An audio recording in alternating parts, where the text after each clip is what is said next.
Pour une fois que le TFC était bien rentré dans son match, ce sont les Rémois qui ouvrent le score. Sur un ballon anodin, Romain Genevoix et Romain Sartre sont pris de vitesse. Toudic récupère le ballon et frappe.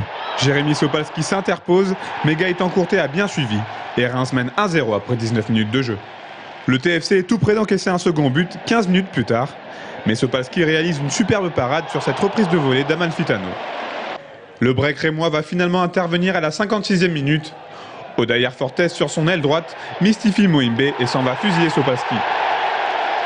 On a pas mal débuté, mais la première mi-temps n'était pas mauvaise. Il a fallu qu'on fasse une grosse erreur pour prendre ce premier but. Et après, bon, le deuxième scelle le match, parce qu'après ça devenait très compliqué. Donc on a vraiment facilité la tâche à cette équipe de Reims, qui par ailleurs a montré plus de détermination que la nôtre. En effet, la formation champenoise va enfoncer le clou à un quart d'heure de la fin. Gaëtan Courtet s'offre un doublé sur cette reprise au 5,50 m. Le TFC est KO debout. On n'est pas là pour essayer de gérer des problèmes maintenant. On est dans la ligne droite, faut avancer et faut avancer avec nos problèmes. Maintenant, faut être plus fort que ces problèmes-là. La réduction du score tourangelle sur ce pénalty de Julien Cardy est presque anecdotique, puisque le stade de Reims va régaler son public jusque dans le temps additionnel. Cédric Forêt a tout son temps pour délivrer un caviar à Vincent Granic, qui inscrit là le but du 4-1.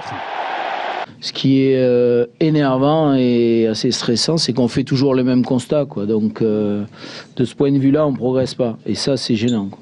Maintenant, il faut réussir à passer ce cap, parce que prendre 4-1 à l'extérieur, c'est difficile. Il faut être plus fort que ça, il faut montrer qu'on est des professionnels et il faut réagir en tant que tel.